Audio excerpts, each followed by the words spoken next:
The bell above Petals and Thorns chimed softly as I pushed through the door, my arms loaded with buckets of fresh peonies that had arrived before dawn.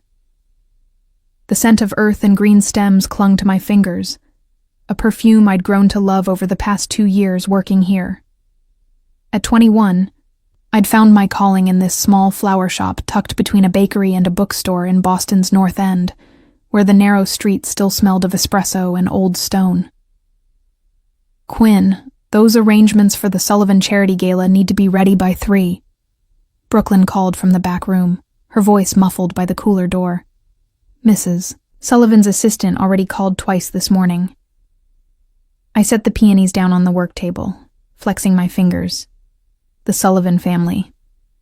Just the name made something flutter in my chest, though I'd trained myself not to examine that feeling too closely.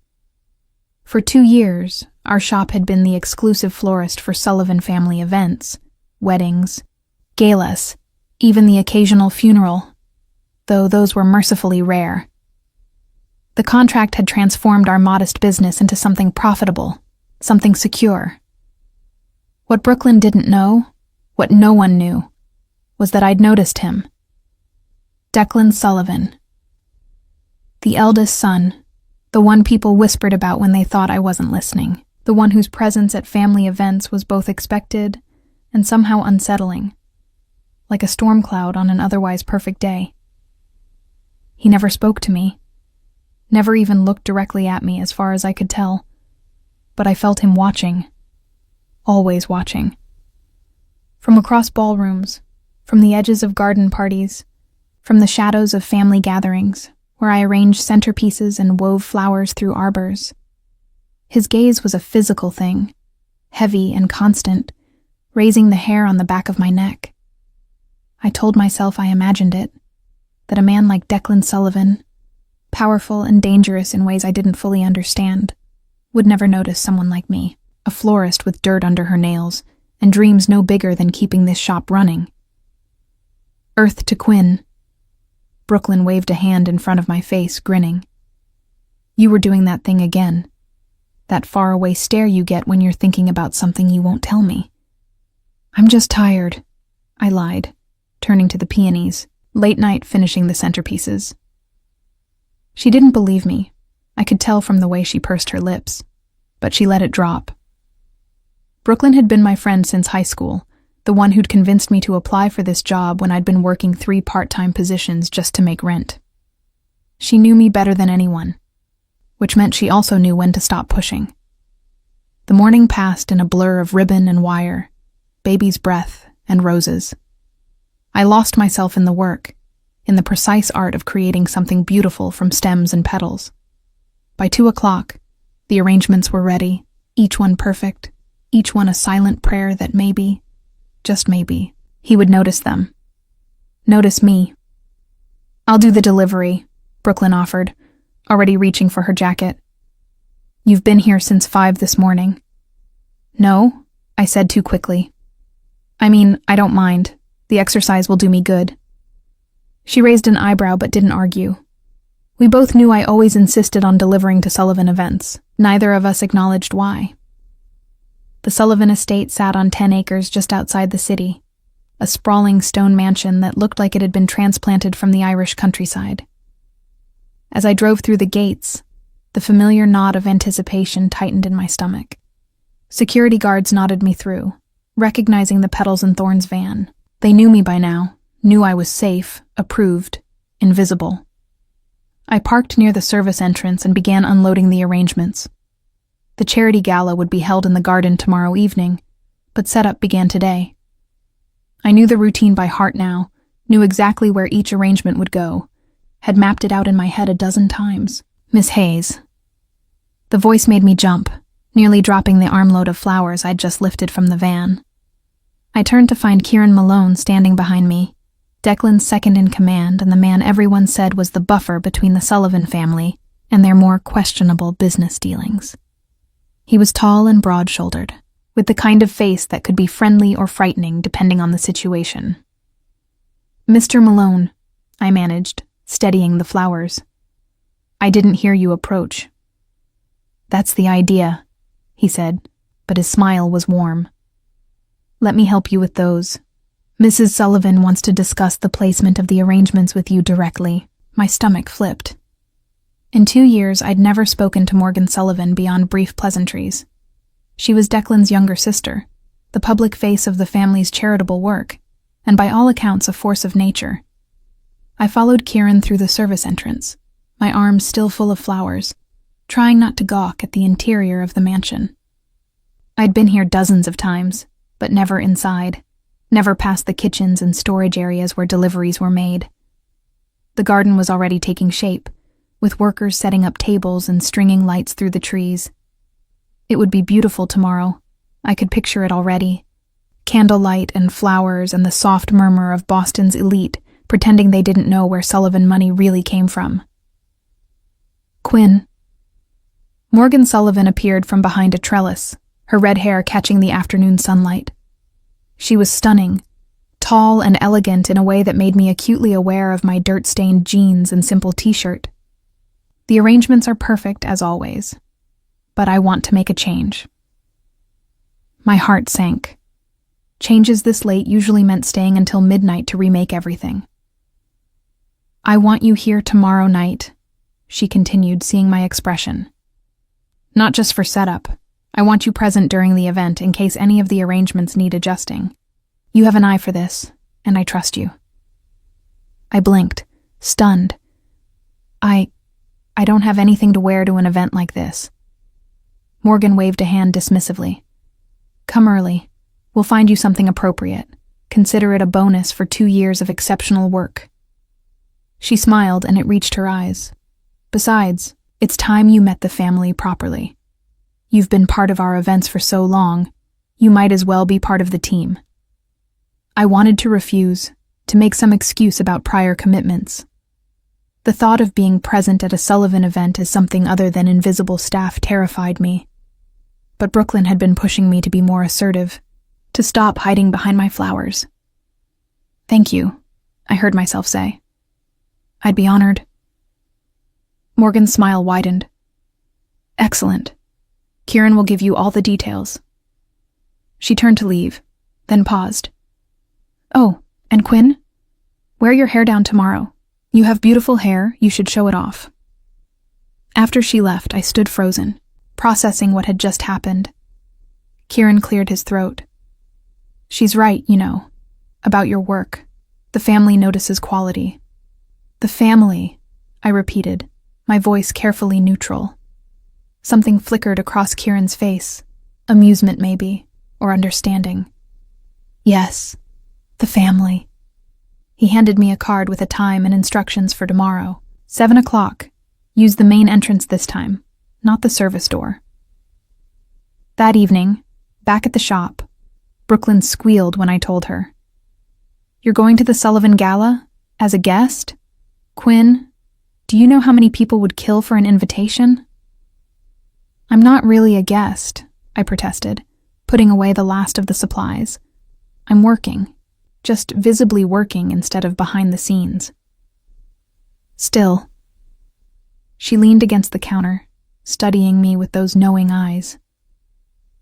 "This could be good for you. When was the last time you went to something fancy? Did something just for yourself?" "I do things for myself all the time." "Reading in your apartment doesn't count." She pulled out her phone. "We're going shopping. Tomorrow morning. And before you argue, I'm paying. Consider it an early birthday present." I wanted to protest, but the truth was, I had nothing appropriate for a Sullivan event. My closet consisted of jeans, work clothes, and one black dress I'd bought for my grandmother's funeral 3 years ago. "Fine," I conceded, "but nothing too expensive, and nothing too, I don't know, noticeable." Brooklyn grinned, a look that usually meant trouble. "Oh, honey, if you're going to be at a Sullivan event, you're going to be noticed. Might as well make it count." The next morning, Brooklyn dragged me to a boutique in the Back Bay that I'd never have entered on my own. The prices on the tags made my stomach clench, but she brushed aside my protests, pulling dresses from racks with the confidence of someone who actually belonged in places like this. "Try this one," she insisted, shoving a deep green dress into my arms. "It'll make your eyes pop." In the dressing room, I slipped into the dress and stared at my reflection. The woman looking back at me was unfamiliar, sophisticated, someone who might actually belong at a charity gala. The dress hugged my curves without being provocative, the color rich against my pale skin and dark hair. "Come out," Brooklyn called. "Let me see." I stepped out, suddenly self-conscious. Brooklyn's eyes widened. "That's the one. Quinn, you look like you belong there." "I don't belong there," I said quietly. "I'm just the florist." "Stop that." Her voice was sharper than usual. "You're 21. You're talented. You're beautiful. You belong anywhere you want to be." I wanted to believe her. Wanted to believe that tomorrow night, walking through the main entrance of the Sullivan estate, I could be something more than invisible. But as I looked at the price tag, reality crashed back. "Brooklyn, I can't let you pay this much." "Yes, you can. And you will." She was already heading to the register. "Consider it an investment in your confidence." That night, I barely slept. I kept imagining tomorrow, kept running through scenarios in my head. What if I spilled something? What if I said something stupid? What if I saw him, Declan Sullivan, up close instead of from across a room, and he looked right through me like I didn't exist? By the time 7 o'clock arrived the next evening, my nerves were frayed. The dress felt too tight, too obvious. My hair, worn down as Morgan had suggested, felt strange after months of keeping it in practical buns for work. I'd applied makeup with Brooklyn's guidance, but I felt like I was wearing a costume, playing a part I didn't know the lines for. The Sullivan estate looked different at night, transformed by thousands of tiny lights strung through the trees.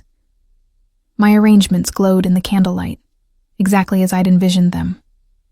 I should have felt proud, but mostly I felt out of place. "Quinn." Morgan Sullivan appeared at my elbow, radiant in a silver gown. "You look wonderful. Come, let me introduce you to some people." Before I could protest, she was guiding me through the crowd, introducing me as the brilliant florist responsible for all this beauty. People smiled, complimented my work, asked for business cards I'd thankfully remembered to bring.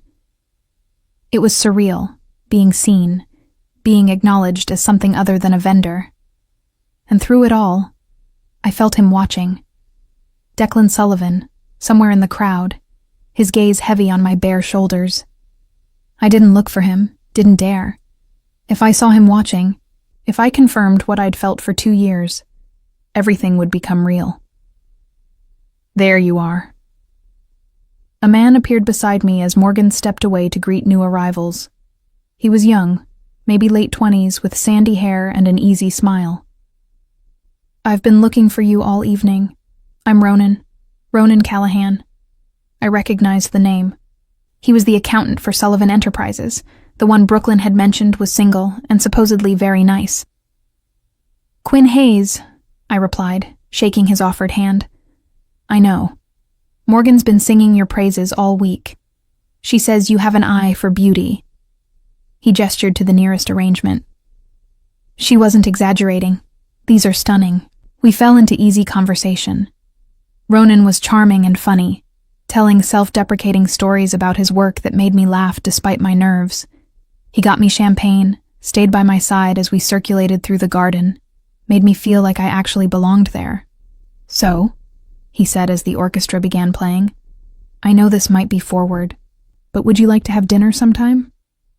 Somewhere that doesn't involve me boring you with accounting jokes?" My heart skipped. It had been so long since anyone had asked me out, since anyone had looked at me with interest instead of just professional courtesy. Ronan was kind and attractive and clearly interested. There was no reason to say no. "I'd like that," I heard myself say. His smile widened. "Really? That's great. How about Friday? There's this Italian place in the North End. Quiet, great food." "Friday sounds perfect." "Quinn Hayes, saying yes to a date?" He laughed. My lucky day. We exchanged numbers and I felt lighter than I had in months. Maybe this was what I needed. A chance at something normal, something real. Maybe I'd been too focused on impossible fantasies, on men who watched from shadows but never approached. I should check on the arrangements, I said, suddenly needing a moment alone to process what had just happened. Make sure everything's holding up. Of course. I'll find you later? I nodded and slipped away through the crowd, making my way to the far end of the garden where I'd placed a particularly elaborate display. My hands moved automatically, adjusting a stem here, a ribbon there, finding comfort in the familiar task. Beautiful work. The voice came from behind me, deep and rough, with an Irish lilt that sent shivers down my spine. I knew who it was before I turned. Knew because I'd been waiting 2 years to hear him speak directly to me. Declan Sullivan stood in the shadows just beyond the light's reach, tall and broad-shouldered in a perfectly tailored black suit. His dark hair was longer than in the family photos I'd seen, curling slightly at his collar. His eyes, I finally saw them clearly now, were storm gray, intense, and focused entirely on me. Thank you, I managed, my voice steadier than I felt. He moved closer, into the light, and I could see the sharp planes of his face, the slight scar above his left eyebrow, the way his jaw tightened as he looked at me. Really looked at me, not the careful avoidance I'd convinced myself I imagined. Quinn Hayes. My name and his voice sounded different, weighted with something I couldn't name. You've been making my sister's events beautiful for 2 years now. I try, I said, acutely aware of how close he was standing. Close enough that I could smell his cologne, something expensive and dark. She tells me you agreed to dinner with Ronan Callahan. His voice was carefully neutral, but something flickered in those gray eyes. He's a good man, honest, safe. The way he said safe made it sound like an insult. He seems nice, I replied, unsure why I felt defensive. And yes, I agreed. Is there a problem? Declan was quiet for a long moment, his gaze moving from my face to my dress to the flowers and back again. Then he closed his eyes, drew in a deep breath, and when he opened them again, his expression was locked down tight. No problem, he said. Enjoy your evening, Miss Hayes. He turned and walked away, disappearing into the crowd before I could process what had just happened. But I'd seen it, in that moment before he locked his expression down. I'd seen something that looked like jealousy, like possession, like a man barely holding on to his control. And I realized, with a certainty that terrified and thrilled me in equal measure, that I hadn't imagined anything. Declan Sullivan had been watching me for 2 years, and the careful distance he'd maintained was about to shatter. The week after the gala passed in a strange haze, I threw myself into work, creating arrangements for a wedding, a corporate event, and 3 funerals. My hands moved automatically, weaving stems and ribbon while my mind replayed that moment in the garden over and over. Declan's voice saying Ronan was safe. The way he'd closed his eyes and taken that deep breath, as if steadying himself against something violent. Brooklyn noticed, of course. She always noticed. You've been weird since the gala, she said Wednesday afternoon, catching me staring into space while holding a bunch of lilies. Did something happen? Did you spill champagne on someone important? No, nothing like that. I forced myself to focus on the flowers. It was fine. Good, actually. I got a date out of it. Her eyes lit up. With the accountant? Ronan? Quinn? That's amazing. When? Friday night. Italian place in the North End. And you're telling me this in that voice? The voice that sounds like you're describing a dental appointment? She set down her pruning shears and crossed her arms. What aren't you telling me? I wanted to confide in her, wanted to explain the confusion churning inside me.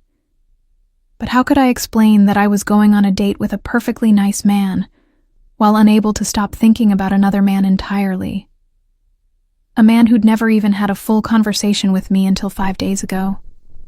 "I'm just nervous," I said. "It's been a while since I went on a date." Brooklyn softened. "It's going to be great. Ronan seems really into you. And you deserve someone who's into you, Quinn. Someone who actually asks you out instead of just, I don't know, staring creepily from across rooms." My head snapped up. "What?" "Nothing." She busied herself with the flowers. "Just, you deserve someone direct. Someone who makes his intentions clear." Thursday evening, I was closing up the shop when my phone buzzed. A text from Ronan. "Still on for tomorrow? I'm really looking forward to it." I typed back, "Me too. See you at 7. Another buzz, almost immediately. But this time, it was an unknown number. The restaurant Ronan chose closed last month. Food poisoning scandal. "You might want to suggest somewhere else." I stared at the message, my stomach tightening. Who would text me this? And how did they have my number? I called Ronan. "Hey, quick question. The place we're going tomorrow, you're sure it's still open?" A pause. "Of course. Why?" Someone mentioned they thought it closed. Let me check." I heard him typing. A longer pause. "Huh. That's weird. You're right. It closed 3 weeks ago. How did I not know that? I could have sworn I saw it was still open when I looked yesterday."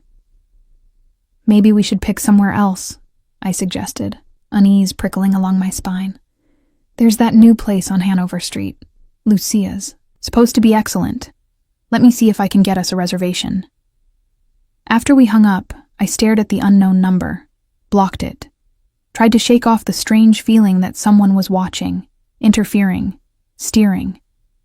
Friday arrived with gray skies threatening rain. I spent the day distracted, nearly cutting myself twice while trimming roses.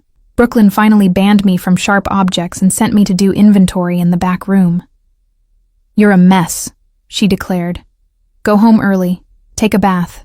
Relax. You're acting like this is your execution instead of a date with a nice guy." At home, I tried to follow her advice. I took a long shower, dried my hair carefully, applied makeup with a steadier hand than I felt. The dress I'd chosen was simpler than the one from the gala, a deep burgundy wrap style that Brooklyn had insisted I buy. My phone buzzed while I was putting on earrings. "Ronan. Bad news. Lucia's had a pipe burst. They're closed for repairs. I'm so sorry, this is ridiculous. Want to just grab pizza and call it a casual night?" I stared at the message. 2 restaurants, both suddenly unavailable. Coincidence? "Pizza sounds perfect," I replied. Because what else could I say? That I suspected someone was sabotaging our date? That sounded paranoid even in my own head. "Great. There's a place near the waterfront. Tony's. Casual, but amazing. Meet you there at 7? Tony's was indeed casual, the kind of neighborhood place with checkered tablecloths and wine served in regular glasses. Ronan was already there when I arrived, looking apologetic and charming in jeans and a button-down. "I promise I'm not usually this cursed," he said, standing to greet me. "This is the worst streak of restaurant luck I've ever had." "It's fine." I meant it. The casual atmosphere actually helped my nerves. "Pizza sounds perfect." We ordered, and conversation flowed easily. Ronan told me about growing up in Southie, about his mother who still tried to set him up with nice Irish girls from the parish. I told him about the flower shop, about how I'd stumbled into it and found something I loved. "You light up when you talk about it," he observed. "That's rare. Most people just endure their jobs." "I'm lucky," I admitted. Though some days I wonder if I should want more, if I should be more ambitious. Why? You're doing what you love. You're good at it. You're making people happy. Seems like success to me. It was a sweet thing to say, the right thing to say. So why did it feel like something was missing? We were halfway through our pizza when I felt it. That familiar weight of being watched. I glanced around the restaurant, but saw only other couples, families, the staff moving between tables. "You okay?" Ronan asked. "Fine. Just thought I saw someone I knew." But I hadn't, and yet the feeling persisted, raising goosebumps on my arms despite the warm restaurant. Ronan insisted on walking me to my car afterward. The waterfront was beautiful in the evening light, boats bobbing gently in the harbor. "I had a really good time," he said when we reached my car. "Even with the restaurant disasters. Maybe we could try this again? Somewhere I personally inspect beforehand for structural integrity?" I laughed. "I'd like that." He leaned in, telegraphing his intention, giving me time to pull away if I wanted. His kiss was sweet and gentle, perfectly nice. When he pulled back, he was smiling. "I'll call you," he promised. I drove home feeling confused. The date had been good. Ronan was kind and funny and clearly interested. There was no reason I shouldn't want to see him again. And yet, all I could think about was gray eyes in the shadows. A deep voice saying safe, like it was an accusation. That night, I dreamed of Declan Sullivan. Not the careful, distant version I'd observed for 2 years, but the man from the garden. Close enough to touch. Close enough that I could see the storm in his eyes before he locked it away. Saturday morning, Brooklyn demanded details over coffee at our usual cafe. "So? How was it? Are you seeing him again?" "It was good. He's really nice." "You're doing the voice again." She stirred her latte aggressively. "The nice voice, like you're describing oatmeal." "I'm not. It was genuinely good. We had fun." "But?" I sighed. "No, but. I'm seeing him again next week. He's taking me to the aquarium." Brooklyn studied me over her coffee cup. "You know you can tell me anything, right? If something's bothering you." "I know." But how could I tell her that something was bothering me? That I felt like I was being steered, manipulated, watched. She'd think I was paranoid. Maybe I was. The following Thursday, Ronan called. "So, slight problem. The aquarium is closed for maintenance next weekend, but there's a concert in the park on Saturday instead. Jazz band, really good. Interested?" Another cancellation. Another convenient alternative. "Sure," I said slowly. "That sounds nice." "You don't sound sure." "No, I am. It's just... Have you noticed that we've had a lot of bad luck with our plans?" "Tell me about it." He laughed. "Maybe we're cursed, but hey, we're adaptable." Saturday's concert was perfect. The weather cooperated, the band was excellent, and Ronan brought a picnic that included wine and cheese and chocolate-covered strawberries. "You went all out," I said, impressed despite myself. "Well, after all the disasters, I figured I'd better make it worth your while." We spread a blanket on the grass, ate and listened to music, and it should have been romantic. It was romantic. Ronan held my hand, made me laugh, looked at me like I was someone special. And yet, that feeling again. Eyes on me. I scanned the crowd, and this time, I saw him. Declan Sullivan, standing near a tree about 50 yards away, hands in his pockets, watching. When our eyes met, he didn't look away. Didn't pretend he wasn't there. Just held my gaze with an intensity that made my breath catch. "Quinn?" Ronan followed my line of sight. "Do you know Declan?" "Not really. I mean, I've met him. At events. He's a good boss. Intense, but fair." Ronan waved, and after a long moment, Declan raised his hand in acknowledgement before turning and walking away. "That was weird," Ronan said. "Didn't take him for a jazz concert type." But I knew. Suddenly, with absolute certainty, I knew. The restaurants, the aquarium, all of it. Declan Sullivan had been sabotaging my dates. Not so drastically that they were ruined, just enough to steer us toward places where he could watch, where he could see me with Ronan. Anger bloomed hot in my chest. What right did he have? He'd never approached me, never indicated any interest beyond watching from shadows. He had no claim on me, no right to interfere in my life. I need to go, I said abruptly, standing. What? But the concert just started. I'm sorry. I just remembered something I need to do. It's important. Ronan looked hurt and confused. Did I do something wrong? No, God, no. You've been perfect. I squeezed his hand. I promise I'll explain. I need to take care of something. Please. He let me go, though I could see he wanted to argue. I grabbed my purse and headed in the direction Declan had gone, fury giving me courage I didn't know I possessed. I found him 2 blocks away, standing beside a black SUV, as if he'd been waiting. What the hell do you think you're doing? I demanded, not caring who might overhear. His expression remained neutral, but something flickered in those gray eyes. Enjoying a concert in the park. Don't lie to me. The restaurants, the aquarium, you've been sabotaging my dates with Ronan. That's quite an accusation. Is it? Is it really? I stepped closer, tilted my chin up to meet his gaze. You've been watching me for 2 years, Declan. Don't think I haven't noticed. And now that someone actually asks me out, suddenly everything goes wrong? He was quiet for a long moment, his jaw tight. Then, Ronan Callahan is a good man. I know he is. Safe, uncomplicated. He'll give you a normal life. And that's a problem because you deserve better than normal. The words came out rough, like they'd been dragged from somewhere deep. You deserve more than someone who doesn't understand what he'd be risking by being with you. I stared at him, my anger faltering. What are you talking about? Declan stepped closer, and suddenly there was barely any space between us. You think I haven't wanted to talk to you, to approach you?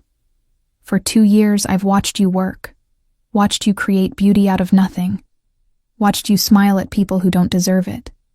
And every time I wanted to cross that line, I reminded myself of what I am, what my world would do to someone like you.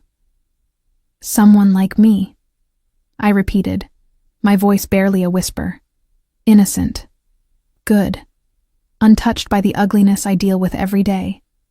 His hand lifted, hovering near my face before he forced it back down. Ronan can give you that normal life. I can't. I won't let you into my world, Quinn. And I won't let you make that choice when you don't understand what it means. That's not your choice to make. The anger returned, hotter now. You don't get to decide what's best for me. You don't get to interfere in my life from the shadows and call it protection. I'm trying to keep you safe. From what? From you? I laughed, but it was bitter. You know what's not safe, Declan? Being manipulated, being watched without consent, having someone mess with my life because he thinks he knows better. Something cracked in his expression, a flash of pain quickly masked. You're right. I had no right. I'll stop. Will you? I challenged. Will you really? Or will you just find subtler ways to interfere? He was silent, and I had my answer. Stay away from me, I said, fighting back tears I refused to let him see. If you can't be honest, if you can't actually talk to me like I'm a person instead of something to watch and protect from a distance, then stay away. I don't need your shadow hanging over me. I turned and walked away before he could respond, before I could see if my words had landed. My hands were shaking, my breath coming in short gasps. But I'd done it. I'd confronted him. And now I needed to figure out what came next. Back at the park, Ronan was packing up the picnic, his expression worried. Is everything okay? No, I admitted, because he deserved honesty. But it will be. I'm sorry I ran off. Do you want to talk about it? I looked at his kind face, his genuine concern. He was a good man, safe and uncomplicated, just like Declan had said. And maybe that should have been enough. There's someone else, I said quietly. I mean, there isn't. Not really. But it's complicated. Understanding dawned in his eyes. Declan, how did you know? The way he looks at you, like you're the only person in the room, even when you're not looking back. Ronan smiled sadly. I'd have to be blind not to see it. I just hoped maybe, but I get it. When someone looks at you like that, it's hard to see anyone else. I'm sorry. Don't be. I'd rather know now than, well. He handed me the blanket. For what it's worth, be careful. Declan's a good boss, but his world, it's not safe, Quinn. Whatever you decide, make sure you're going into it with your eyes open. I nodded, unable to speak past the lump in my throat. That night, alone in my apartment, I finally let myself cry. Not for Ronan, though I felt guilty for hurting him. Not even for the confusion and anger swirling inside me, but for the truth I'd been avoiding for 2 years. I'd been watching Declan Sullivan just as much as he'd been watching me, and now that we'd finally confronted each other, I had no idea what happened next.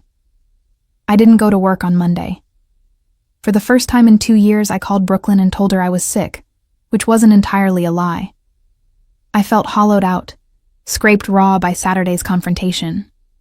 My apartment felt too small, the walls pressing in, but the thought of facing the world, of pretending everything was normal, seemed impossible. Brooklyn didn't push, which meant she knew something was seriously wrong. She just said she'd handle everything, and to take care of myself. I spent the day in pajamas, alternating between anger and something that felt dangerously close to heartbreak over a man I'd never even really known. Tuesday morning, Brooklyn showed up at my door with coffee and bagels, refusing to take no for an answer when I tried to send her away. We're talking about this, she announced, pushing past me into the apartment. Whatever happened Saturday, it wasn't just about Ronan. So start talking. I wanted to refuse, to keep it all locked inside where it couldn't hurt as much. But the words came spilling out. Everything I'd been holding in for 2 years. The watching, the feeling of eyes on me at every event. The way Declan had looked at me in the garden, the sabotage dates, the confrontation in the park, his confession that he'd been protecting me from himself. Brooklyn listened without interrupting, her expression shifting from surprise to concern to something that looked almost like recognition.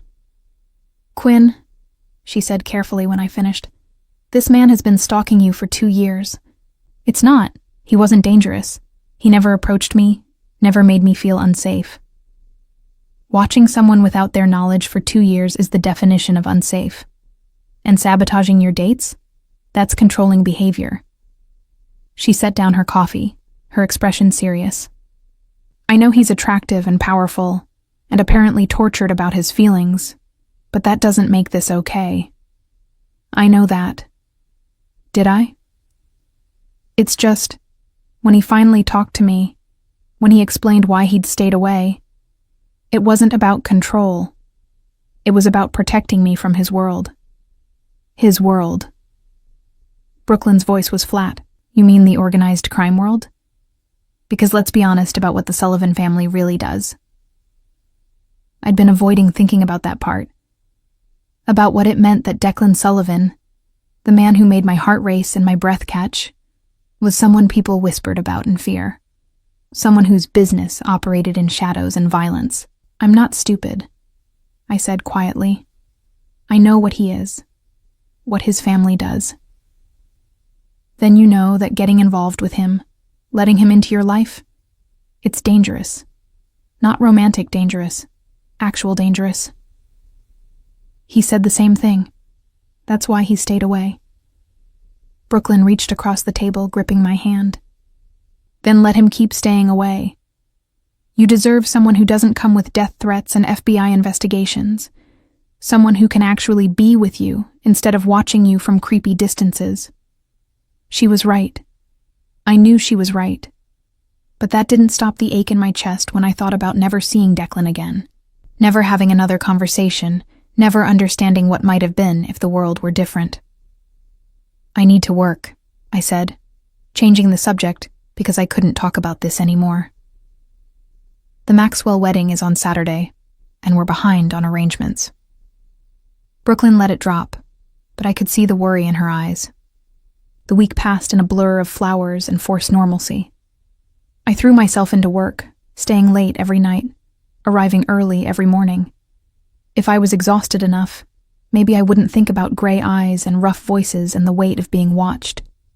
Friday afternoon, a delivery arrived at the shop. Not flowers, but a small package addressed to me. Brooklyn eyed it suspiciously as I unwrapped it.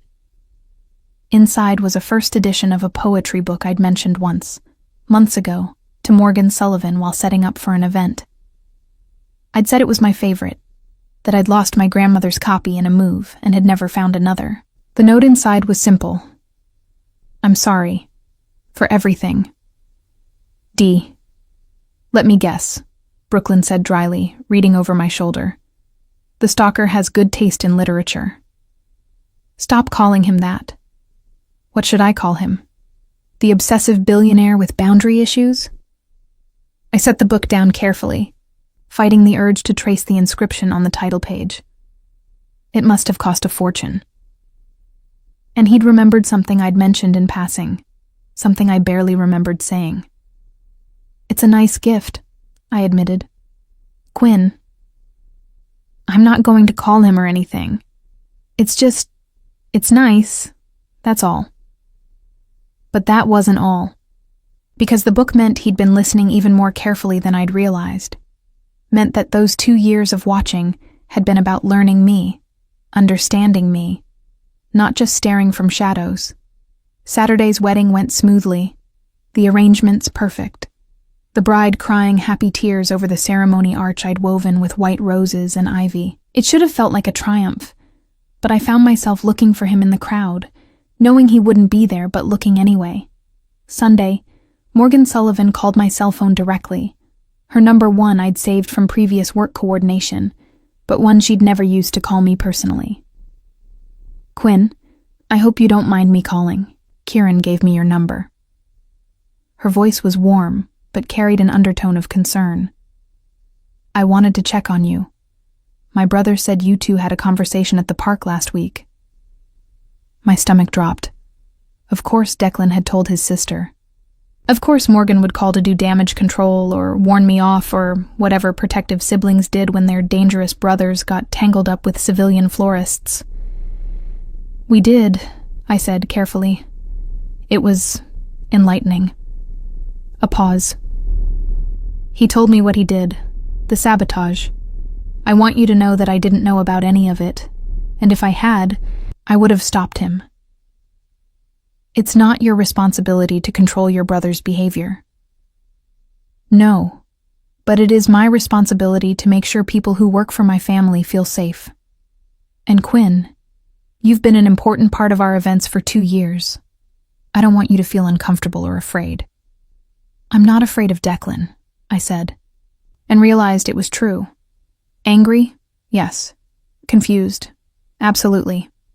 But not afraid. Good. Because he's not. Whatever you might think about our family, Declan is a good man. He doesn't let himself be good very often. Doesn't think he deserves it. But he is. Why are you telling me this? Because in 2 years of watching you work, of hearing you laugh with the staff, and create beautiful things and treat everyone with kindness, I've never seen my brother look at anyone the way he looks at you. Morgan's voice softened. And I've never heard him sound the way he did when he told me he'd hurt you. Like he'd done something unforgivable. My throat tightened. What do you want me to do with that information? Nothing. Or everything. That's up to you. I just wanted you to know that if you decide to explore whatever this is between you two, you won't be alone. You'll have family looking out for you, including me. After we hung up, I sat in my apartment for a long time, staring at the poetry book, at my phone, at the future stretching out in 2 very different directions. I could walk away, block Declan's number, refuse any more Sullivan family events, build a life that was safe and normal and free from complications. That's what Brooklyn would want, what any rational person would advise. Or I could do something terrifying. I could choose to understand, to dig deeper, to see if there was something real beneath the watching and the protection and the careful distance he'd maintained. Monday morning, I made my decision. I need you to cover the shop today, I told Brooklyn. And maybe tomorrow. There's something I need to do. You please tell me you're not going to see him. I'm not promising that. Quinn. She grabbed my arms, her expression desperate. Please think about this. Once you're in that world, once you're tangled up with someone like Declan Sullivan, getting out is almost impossible. I know, but I can't move forward without understanding, without at least trying to see if... I trailed off, unsure how to finish. If what? If there's a future with a man who runs a criminal empire? If there's a future with a man who looks at me like I matter? The admission hurt to say out loud. I know it's stupid and dangerous and probably going to end badly, but I need to know. Brooklyn pulled me into a hug. Then be careful, and call me every day. And if anything feels wrong, if he scares you even once, you get out. Promise me. I promise. I drove to the Sullivan estate without calling ahead, knowing if I gave myself time to reconsider, I'd lose my nerve. Security recognized me and waved me through without question, though I saw one of them speaking urgently into a radio as I passed. The mansion looked different in the harsh morning light, less magical and more fortress-like. I parked near the main entrance, my hands gripping the steering wheel as I tried to slow my racing heart. The front door opened before I could knock. Kieran stood there, his expression carefully neutral. Miss Hayes, we weren't expecting you. Is Declan here? He's in a meeting. I can take a message. I'll wait.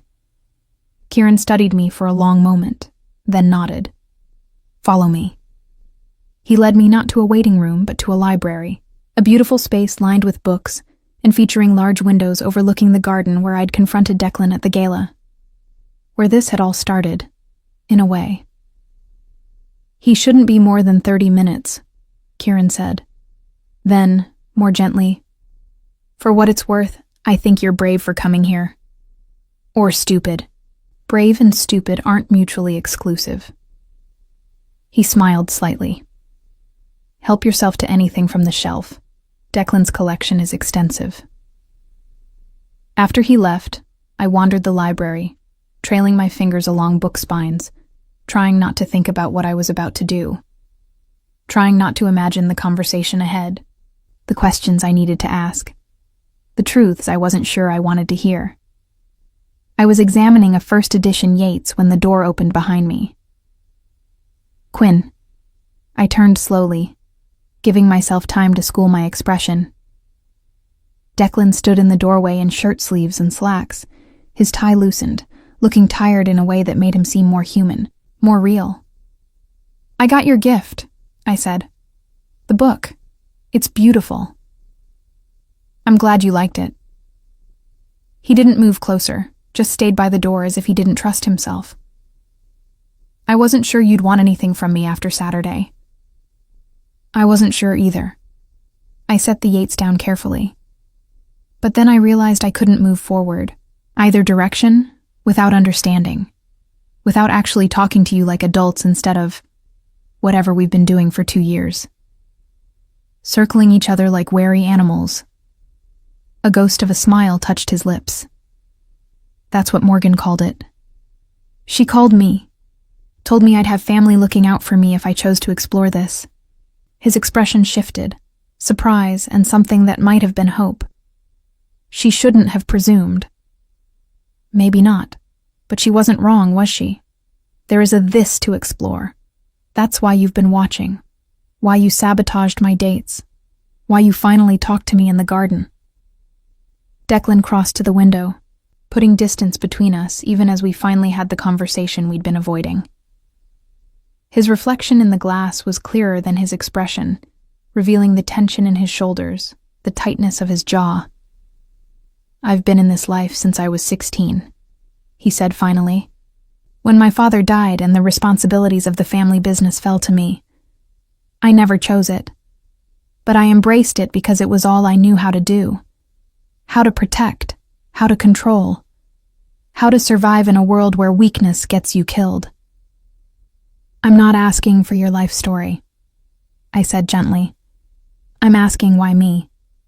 Out of everyone you've encountered in 20 years of this life, why am I the one you couldn't stay away from? He turned then, and the raw emotion in his eyes stole my breath. Because you were the first person in my world who looked at me and didn't see a weapon. You saw flowers and beauty and possibility. And every time I saw you create something beautiful in the middle of events full of people who would kill each other for advantage, I thought maybe there was still something good left in the world. That's a lot of weight to put on a florist. I tried to joke, but my voice shook. I know, and that's why I stayed away. Because you deserved better than to be someone's symbol of goodness. You deserved to actually be good, to live a good life. He took a step closer.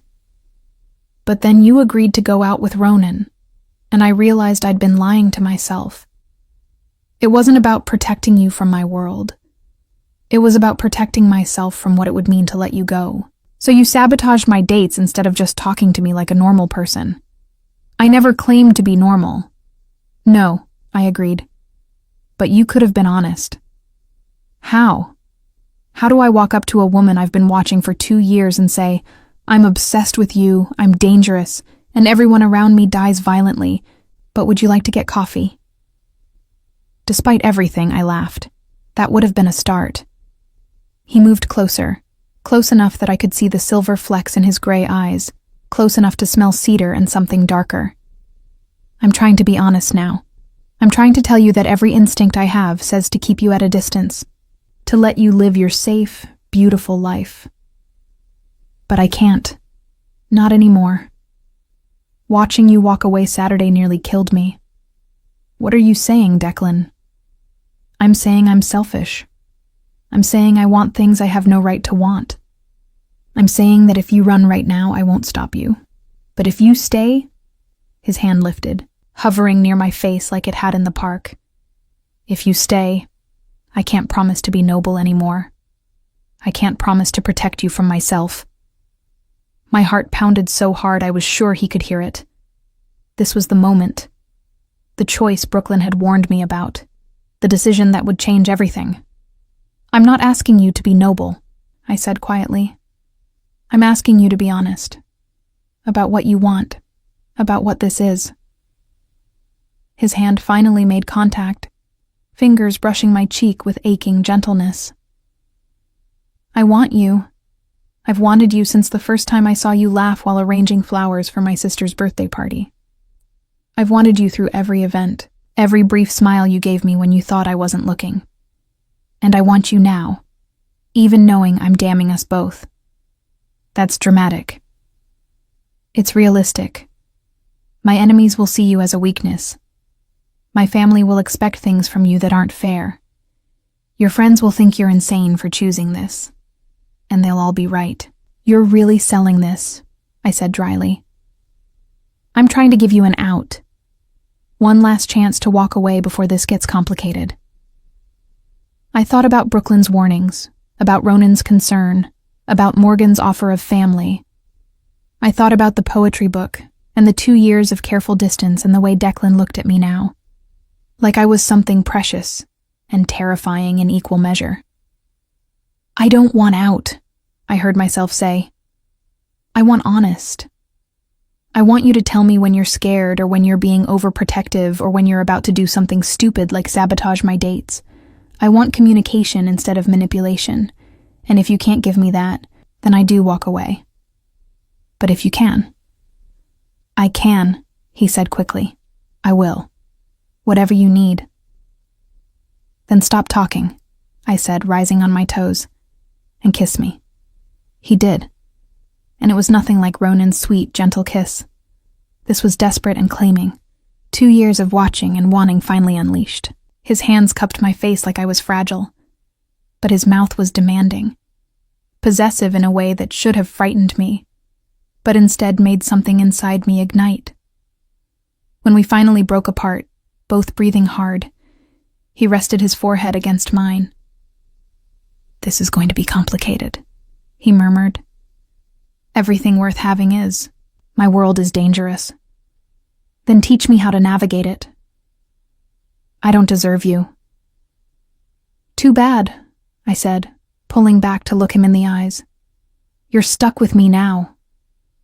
For the first time since I'd met him, Declan Sullivan smiled, really smiled, and it transformed him from dangerous to devastating. "God help us both," he whispered, and then he kissed me again. The next 2 weeks existed in a strange sort of bubble. Declan and I navigated the beginning of whatever we were becoming with the care of people defusing a bomb. He took me to quiet dinners at restaurants where security was tight and eyes were discreet. We walked through parks at dawn before the world woke up, his hand warm in mine as we talked about everything except the dangerous realities of his world. He was surprisingly easy to talk to once the walls came down. Funny in a dry way that caught me off guard, intelligent in a way that went beyond business savvy. He asked questions about my childhood, about my grandmother who'd taught me to love flowers, about the small dreams I'd never admitted to anyone. And I asked about him, about the boy who'd become a man at 16 when his father died, about the weight of responsibility he'd carried ever since. He answered carefully, editing the violence from his stories, but I could read between the lines, could see the shadows that crossed his face when he spoke of choices made, of lines crossed. "I need you to understand something," he said one evening as we sat in his study, me curled in a leather chair with a book while he worked on his laptop. "There are parts of my life I'll never be able to share with you. Not because I don't trust you, but because knowing makes you complicit, makes you a target." I looked up from my book. "I'm already a target, aren't I? Just by being here with you." His jaw tightened. "Yes. Which is why Kieran has assigned security to watch your apartment and the shop. You won't see them, but they're there." "You're having me followed?" "I'm keeping you safe," he corrected. "There's a difference." "Is there?" I set the book down. "Declan, we talked about this. About honest communication instead of control. And I'm being honest. My enemies will look for weaknesses. You are now my greatest weakness. That means you need protection whether you want it or not." I wanted to argue, to insist on autonomy and independence. But I also wasn't naive enough to think the protection was unnecessary. Declan's world operated by different rules, and refusing to acknowledge that would be dangerous for both of us. "Fine," I conceded. "But you tell me these things. You don't just assign security without discussing it with me first. Deal?" Relief flickered across his face. "Deal." Brooklyn was less understanding when I finally told her about Declan and me. "You're insane," she declared over coffee at the shop, her voice rising enough that I glanced nervously toward the street. "Quinn, this man runs the Irish mob. The actual mob.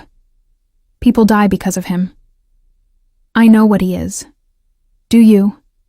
Do you really?" She leaned forward, her expression desperate. "Or are you so caught up in the romance of it all, the watching and the protection and the dangerous man with a soft spot, that you're ignoring reality?" "I'm not ignoring anything," I said. But doubt crept in. Was I? Was I so dazzled by Declan's attention that I was willfully blind to what being with him really meant? "He's having you followed, Quinn. He's assigned people to watch you without your permission. That's controlling behavior dressed up as protection." He told me about it after. We discussed it, after he'd already done it. Brooklyn's voice softened. "I love you. You're my best friend. And I'm terrified I'm going to get a phone call one day that you've been caught in crossfire or used as leverage or just disappeared because you were in the wrong place at the wrong time." I couldn't promise her she was wrong. Couldn't swear that those fears were unfounded. Because they weren't. "I'm being careful," I said instead. "Careful isn't enough in his world." She stood, gathering her purse. "But I can see you've made your decision. Just promise me that when, not if, when things get dangerous, you'll get out. You'll choose yourself over him.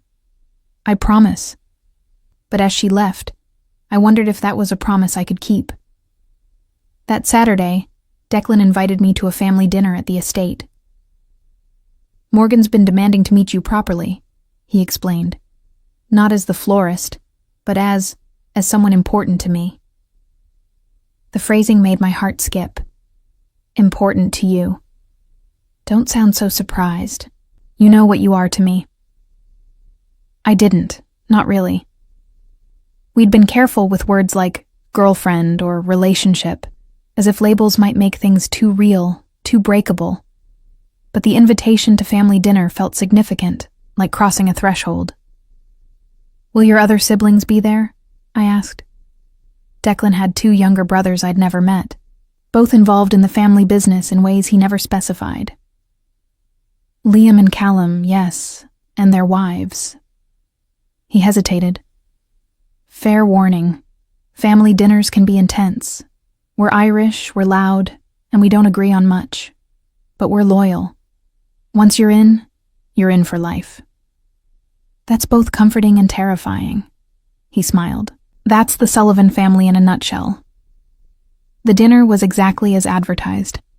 The dining room buzzed with conversation and laughter, wine flowing freely as platters of food circulated. Morgan embraced me like we were already friends. Declan's brothers assessed me with curiosity tempered by caution, and their wives welcomed me with knowing smiles. "So you're the florist," Liam said, Declan's middle brother, built like a boxer and with a grin that was more trouble than charm. "The one who's had our fearless leader tied up in knots for 2 years. "I wasn't aware I had that much power," I replied, earning a laugh from the table. "Oh, you have no idea," Morgan said, refilling my wine glass. Declan's been insufferable, moping around, staring off into space, snapping at people. We all knew something was wrong, but he wouldn't tell us what. Or rather, who. "I don't mope," Declan said dryly. "You absolutely mope," Callum, the youngest, chimed in. "Remember when Quinn was sick last month and missed that event? You were a nightmare for 3 days." I turned to Declan. "I was sick for 2 days in October. How did you even know?" "The flower deliveries were handled by Brooklyn," he admitted, looking slightly abashed. "I called the shop to make sure you were okay." "That's not creepy at all," Liam said cheerfully. "Very normal behavior." "Leave him alone," Kieran interjected from his spot at the table. I'd learned he was essentially part of the family, having grown up with Declan after his own parents died. At least he's evolved from stalking to actual dating. That's progress. The easy teasing, the warmth of inclusion, made something in my chest ache. This was what family looked like when it worked, when loyalty and love coexisted with honesty and affection. "Quinn," Morgan said as dessert was served, "have you given any thought to that offer I made? About expanding your floral business to handle more of our events?" "I have, but I'm not sure the shop could handle the volume. It's just me and Brooklyn." "So hire more people. We'd provide funding for expansion if needed. Consider it an investment in a business we believe in." It was a generous offer, almost too generous. I looked at Declan, trying to read his expression. Was this his influence or genuine from Morgan? "That's something to think about," I said carefully. "I'd need to discuss it with Brooklyn first." "Of course," Morgan smiled. "No pressure. I just think you're wasting your potential in that small shop when you could be doing so much more."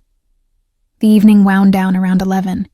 As people started leaving, Declan pulled me aside into his study. "I'm sorry if that was overwhelming," he said. "My family can be a lot. They're wonderful, loud and intense, but wonderful. They like you. Morgan hasn't stopped texting me about how perfect you are." He moved closer, his hand settling on my waist. "Stay tonight. I don't want you driving home this late." It wasn't the first time he'd asked, but it was the first time I was tempted to say yes. The thought of driving back to my empty apartment, of leaving the warmth and light of the Sullivan estate, felt suddenly unbearable. "I don't have anything with me," I said, a weak protest. "I'll give you something to wear." His voice dropped lower. "Stay, Quinn. Please." I stayed. Declan's bedroom was a revelation. I'd expected opulence, but instead found a space that was surprisingly understated. Large bed with simple linens, a desk covered in papers, bookshelves filled with volumes that had clearly been read. The only indulgence was the view, floor-to-ceiling windows overlooking the estate grounds.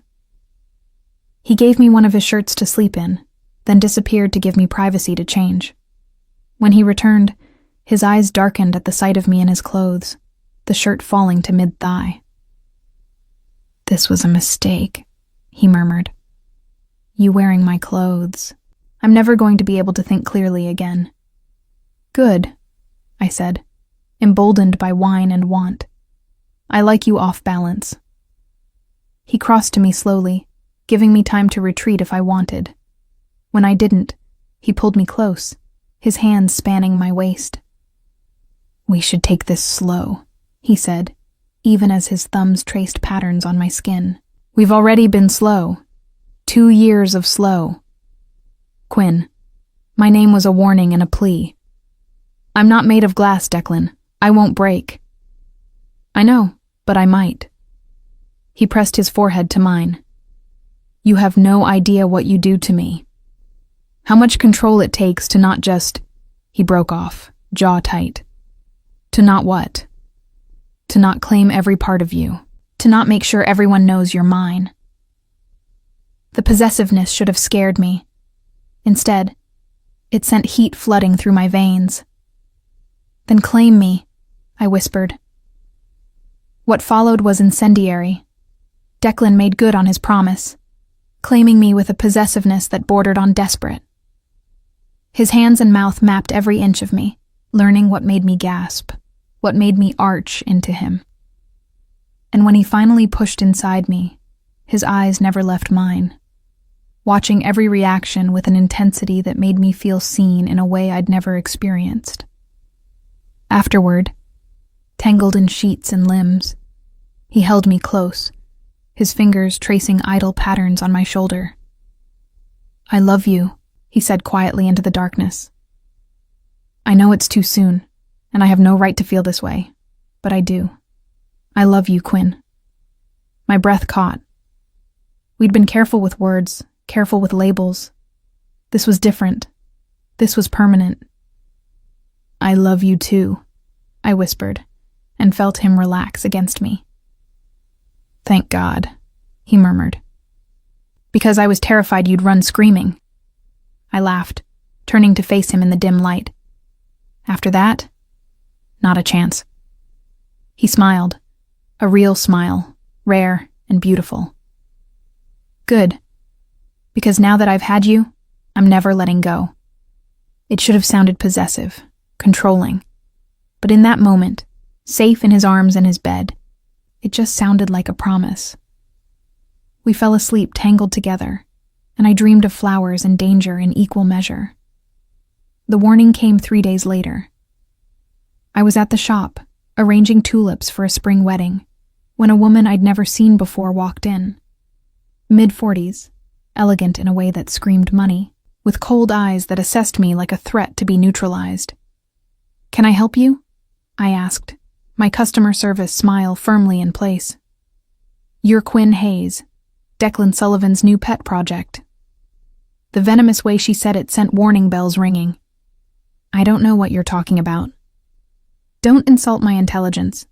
You've been seen with him, staying at his estate, attending family dinners." She moved closer, and I resisted the urge to back away. "I'm here to give you advice, girl to girl." I didn't realize we were girls together. "We're not. I'm Catherine Brennan. My husband runs the Brennan organization. We've had, shall we say, complicated dealings with the Sullivans over the years." The name Brennan sent ice through my veins. I'd heard it mentioned in hushed conversations, always with the kind of tension that suggested violence barely held in check. "What do you want?" I asked directly. "I want to warn you. Declan Sullivan is a dangerous man, not just to his enemies, but to anyone foolish enough to care about him. Women who get close to him end up hurt, sometimes permanently." "That sounds like a threat." "It's a warning. There's a difference." She pulled a business card from her purse, setting it on the counter. "When things go south, and they will, call that number. We can protect you in ways Declan never could." "I don't need protection from Declan." "Not from him," she said, her smile sharp. "From his enemies. From the people who will see you as the easiest way to hurt him. You think having guards follow you is protection? It's a target. It tells everyone you matter to him.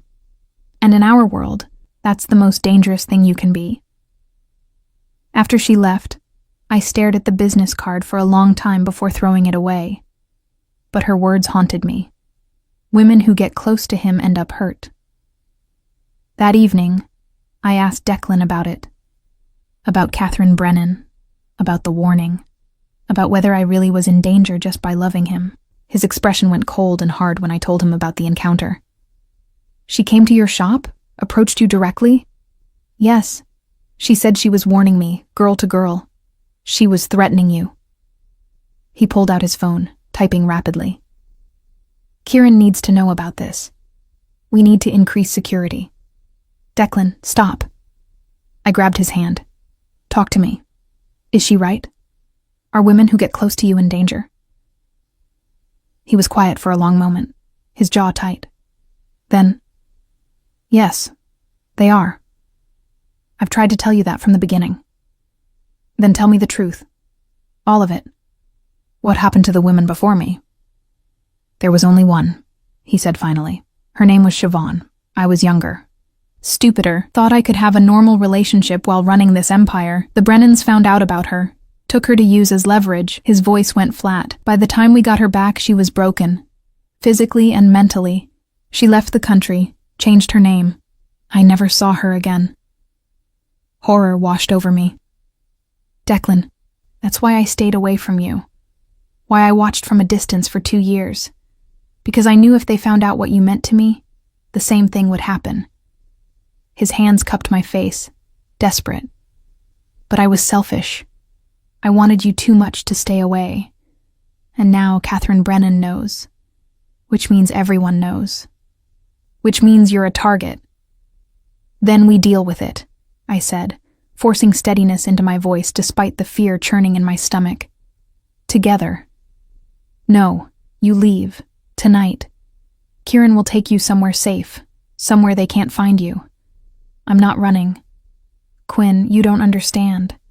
These people don't negotiate. They don't show mercy. If they take you, they'll hurt you just to hurt me. And his voice broke. "I can't survive that again. I can't lose you like I lost her." "Then don't lose me," I said fiercely. "Fight for me. Protect me. But don't send me away. Because if you do, if you make that choice without me, we're done. I won't be with someone who makes decisions about my life without me." He stared at me, conflict clear in his eyes. "You're asking me to risk everything I care about. I'm asking you to trust that I'm strong enough to handle this. That we're strong enough." I moved closer, my hands over his heart. "You said once that you were trying to protect me from your world, but I'm already in it, Declan. The only question is whether we face it together or apart." For a long moment I thought he'd choose safety over partnership. Then he pulled me close, burying his face in my hair. "Together," he whispered. "But you do exactly what security says. No arguments, no risks. If they say run, you run. Promise me." "I promise." But as I held him, feeling the tension in his body, I wondered if promises would be enough. If love could really survive in a world built on violence and fear. And whether Catherine Brennan's warning was about to become prophecy. The next 2 weeks were suffocating. Security tripled, which meant I couldn't go anywhere without guards flanking me. The shop felt like a fortress, with armed men trying and failing to look casual while positioned at every entrance. Brooklyn grew increasingly uncomfortable, her eyes following the guards with barely concealed fear. "This isn't sustainable," she said one afternoon, her voice low. "Quinn, customers are scared. We've had 3 cancellations this week alone. People don't want to visit a flower shop that looks like it's preparing for a siege." "I know. I'm working on it." "Are you?" "Because from where I'm standing, you're just accepting this as normal. As if having armed guards watching your every move is just the price of dating Declan Sullivan." "It is the price," I snapped, frustration boiling over. "And I don't have a choice. None of us do." Brooklyn's expression softened. "You always have a choice, Quinn. That's what I'm trying to tell you. You can choose yourself. You can walk away. But I couldn't. Leaving Declan would mean leaving part of myself, the part that felt alive and seen and cherished in ways I'd never experienced. Even if it meant living in a cage, even if it meant fear as a constant companion. "I can't," I whispered. "I love him." "I know," she said sadly. "That's what scares me most." That night, Declan called me to the estate for dinner. Just the 2 of us, he promised. A quiet evening away from the tension and fear. I should have known better than to believe in quiet. I arrived at 7, waved through by security who'd been expecting me. The house felt different without the usual bustle of family and staff. Quieter, emptier, almost eerie in its silence. "Declan?" I called, setting my purse on the entry table. No response. I moved through the house, checking the study, the living room, the kitchen. Empty, all of them. My phone was in my hand before I'd consciously decided to call him. It went straight to voicemail. "Okay," I whispered to myself. "Don't panic. There's a reasonable explanation." But my instincts, honed by weeks of hypervigilance, screamed that something was wrong. I was turning to leave when I heard it. A soft sound from upstairs, like furniture scraping against floor. Without thinking, I climbed the stairs, my heart hammering against my ribs. The sound came from Declan's bedroom. I pushed the door open slowly, dread pooling in my stomach. The room was trashed. Furniture overturned, papers scattered, clear signs of a struggle. And on the mirror above the dresser, written in what I desperately hoped was paint, but suspected was blood. "Come alone. You know where." My phone was in my hand. Kieran's number pulled up. When another message appeared on the mirror as if by magic, I realized with horror that someone was still in the room, using a marker to write, "Call anyone and he dies. East Dock, Pier 7. 1 hour. Alone." I spun, but saw no one. They were still here, watching, waiting to see what I'd do. Every instinct screamed to call for help, but the message was clear. If I involved security, if I brought the Sullivan family cavalry, Declan would die. I looked at my phone, at Kieran's number, at the easy choice that would bring help but might cost Declan his life. Then I deleted Kieran's number from the screen and slipped the phone into my pocket. If they wanted me alone, I'd come alone. But I wouldn't come helpless. The drive to the East Dock took 40 minutes through rush hour traffic. My hands were slick on the steering wheel, my mind racing through terrible scenarios. Was Declan hurt? Was he even still alive? Was I walking into a trap that would kill us both? Probably. But what choice did I have? Pier 7 was abandoned, the warehouses long ago condemned. My headlights illuminated rusted metal and broken concrete as I parked and climbed out. The wind off the water was cold, carrying the smell of salt and rot. "I'm here," I called into the darkness. "Where is he?" Lights blazed on, temporarily blinding me. When my vision cleared, I saw him. Declan was tied to a chair in the middle of the warehouse, his face bloody, his shirt torn.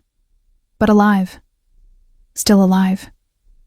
His eyes met mine, and I saw fear there. Real fear. Not for himself, but for me. "Quinn, no," he rasped. "You shouldn't have come." "Of course I came. Did you really think I wouldn't?" I started toward him, but a voice from the shadows stopped me. "That's far enough, Miss Hayes." A man stepped into the light, mid-50s with silver hair and a face that might have been handsome if not for the cruelty in his eyes. Behind him, 4 more men emerged, all armed. "Mr. Brennan, I presume," I said, surprised by how steady my voice sounded.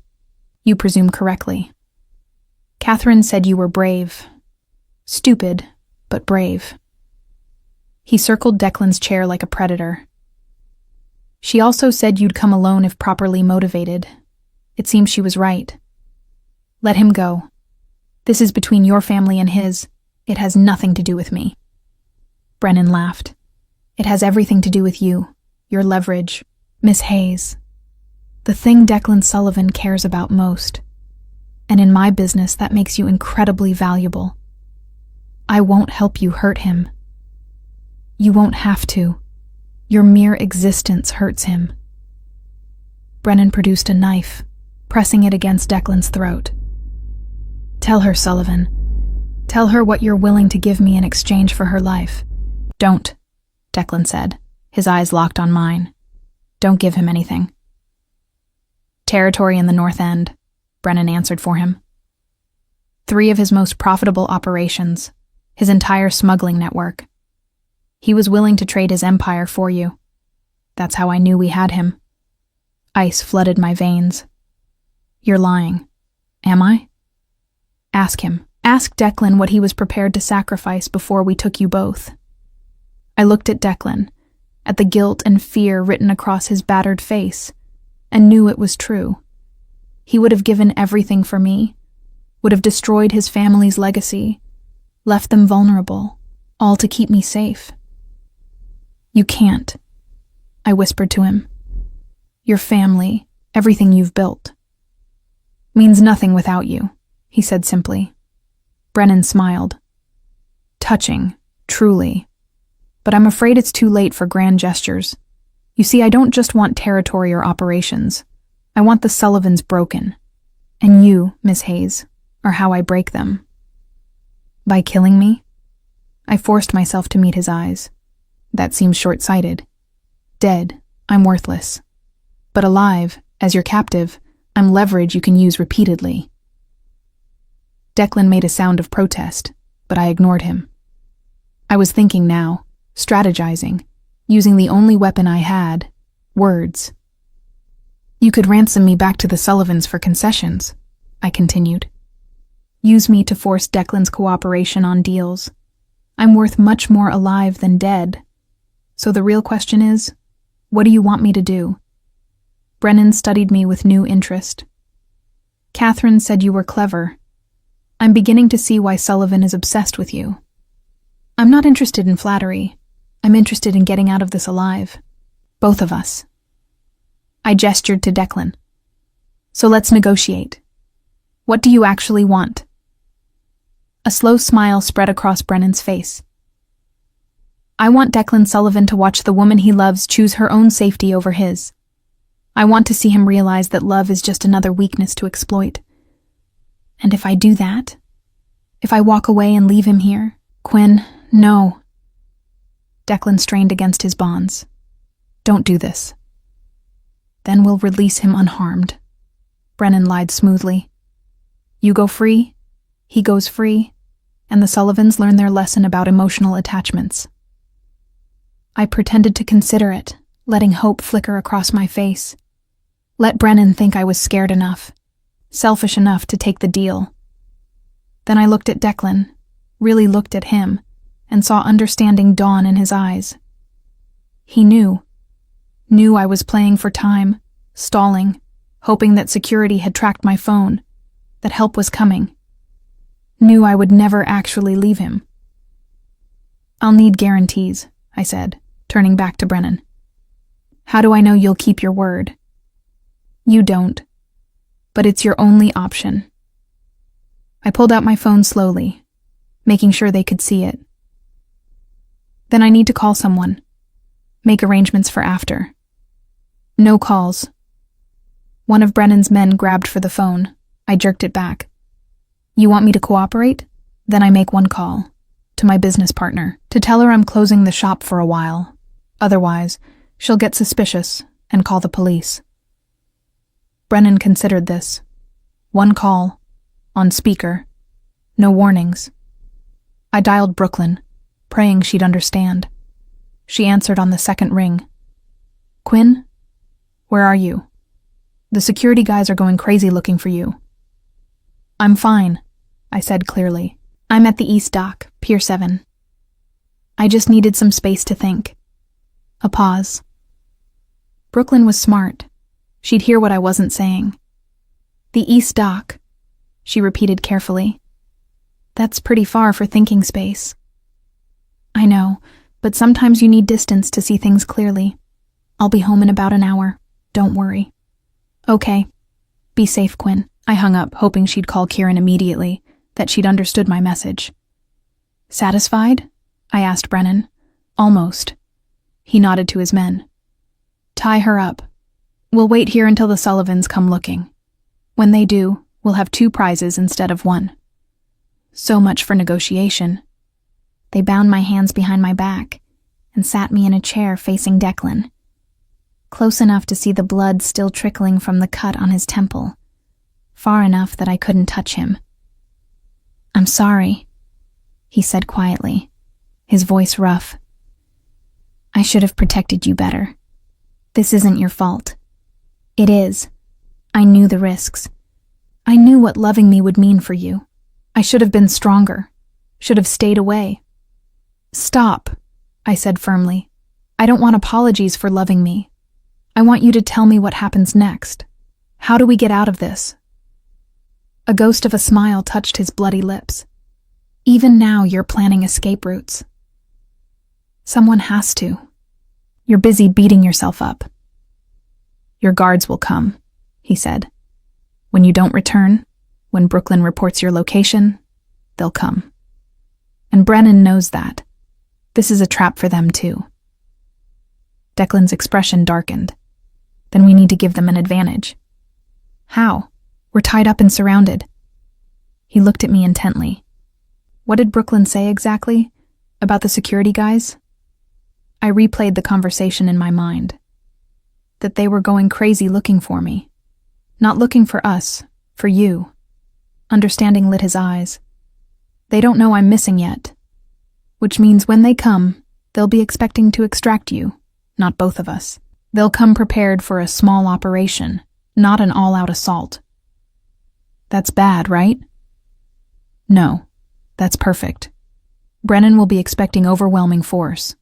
When they come in light, he'll think the Sullivans don't know the full situation. It'll make him cocky, careless. And we use that how exactly? Before he could answer, Brennan returned from whatever corner he'd been lurking in. I have to say, I'm impressed. Most women in your position would be crying or begging by now. You're strategizing. I can see why Sullivan is besotted. I don't believe in wasting energy on fear. I lied. I was terrified. But I wouldn't give him the satisfaction of seeing it. Admirable, but ultimately futile. Your guards will come. We'll kill them. And then we'll kill you both. The Sullivans will be left leaderless and grieving. My family will take over their territory, and the balance of power shifts in our favor. You're missing a step, I said. The part where the other Sullivan brothers retaliate and murder everyone you love. Brennan's smile widened. They'll try, but unlike Declan, Liam and Callum are predictable, manageable. It's Declan's strategic mind that's made the Sullivans so powerful. Remove him, and they're just common thugs. You hear that? I said to Declan. He thinks you're the smart one. I'm telling Morgan. She'll be furious. Despite everything, Declan laughed. It was strained and painful, but real. She'll probably punch me. Both of you, Brennan said. I mean, technically she'll punch you since you're the one he insulted. Fair point. Brennan looked between us, confusion flickering across his face. You're both about to die, and you're discussing your sister's reactions? We're Irish, Declan said with a shrug that must have hurt. We multitask. I realized what he was doing. Stalling, making Brennan think we were delusional with fear or shock. Buying time for help to arrive, so I played along. Speaking of your family, I said to Declan, I never asked, what's the traditional Sullivan Christmas? Because if I'm going to be part of this family, I need to know what I'm getting into. You're not going to be part of anything, Brennan interjected. We're ignoring him, I said to Declan. You were saying? Chaotic. Morgan makes enough food for an army. Liam drinks too much and starts singing. Callum tries to prevent Liam from singing. It usually ends with someone in the pool fully clothed. Sounds perfect. You would have loved it. His voice softened. I was going to take you this year. Introduce you properly. Make it official. You still can. We're not dead yet. Not yet, Brennan agreed. But soon. And that's when I heard it. The soft sound of movement outside the warehouse. The almost imperceptible crunch of gravel under careful feet. Declan heard it too. His eyes flicked to mine, a warning and a promise. When this starts, he said quietly, you get down and you don't move until I tell you. Understand? But, understand? I nodded, reading the desperation in his eyes. He needed me safe more than he needed my help. The explosion, when it came, was deafening. The warehouse's main door blew inward in a shower of sparks and metal. Smoke flooded the space and chaos erupted. Brennan's men scattered, weapons drawn, firing blindly into the smoke. I dropped to the floor as Declan had ordered, my hands still bound behind my back, making it awkward, but possible. Through the smoke and noise, I saw figures moving. Not just Kieran and Declan's guards, but others. More professional, more lethal. They moved with military precision, taking down Brennan's men with efficiency that was almost beautiful.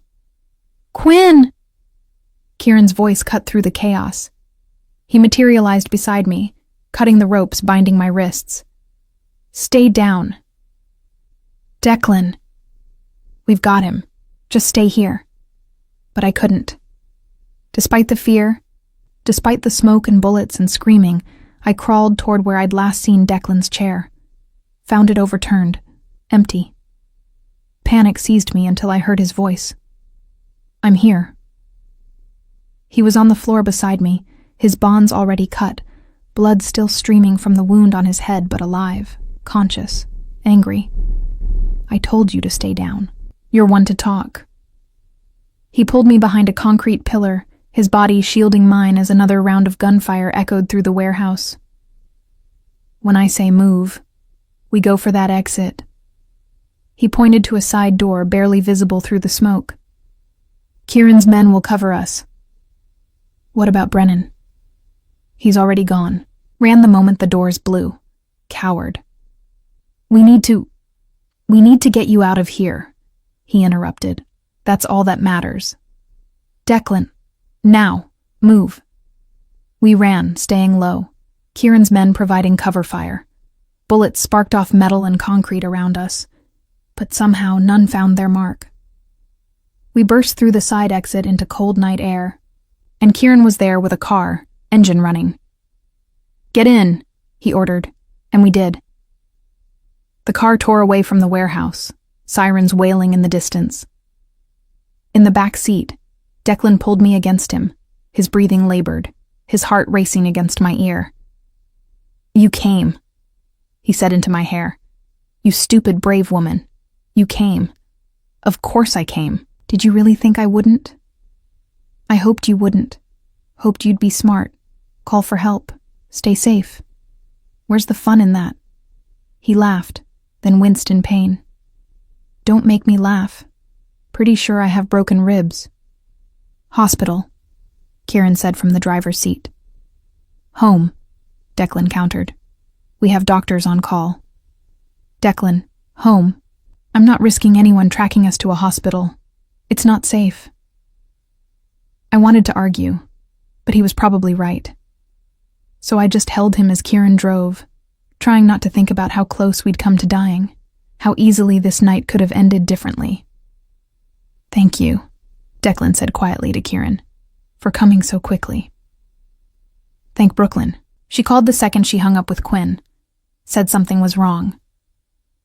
We tracked Quinn's phone to the warehouse and mobilized immediately. "Remind me to give her a raise," I murmured.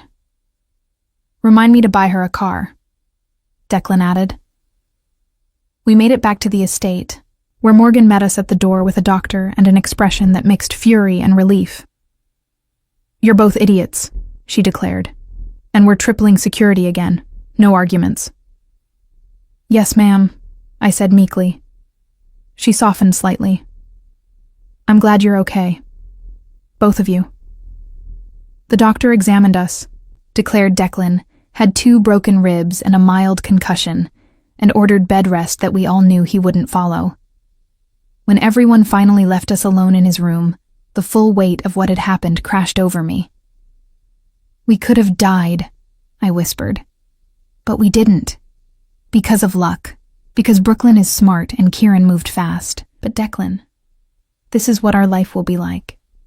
Close calls and violence and constantly looking over our shoulders."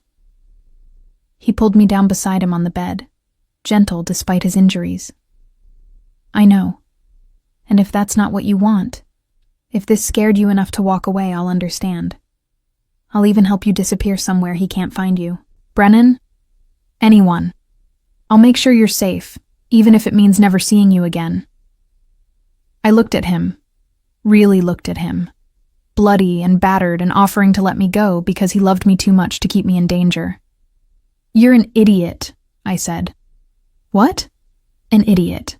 If you think I'm walking away after tonight, after seeing exactly what you were willing to sacrifice for me." "Quinn? I chose you, Declan. In that warehouse, when Brennan offered me a way out, I chose you. Not because I had to, not because I was trapped, but because I wanted to. Because I love you enough to fight for us." "You shouldn't have to fight. Everyone has to fight for what they love. This is just a more dramatic version." I traced the cut on his temple carefully. "I'm not leaving. Not because I'm afraid to, but because I don't want to. This is where I belong. With you. Even if that means danger and guards and warehouses full of explosions." He closed his eyes, and when he opened them again, they were wet. "I don't deserve you. Too bad, you're stuck with me." "God help us both," he whispered, echoing his words from weeks ago. "God help anyone who tries to come between us," I corrected.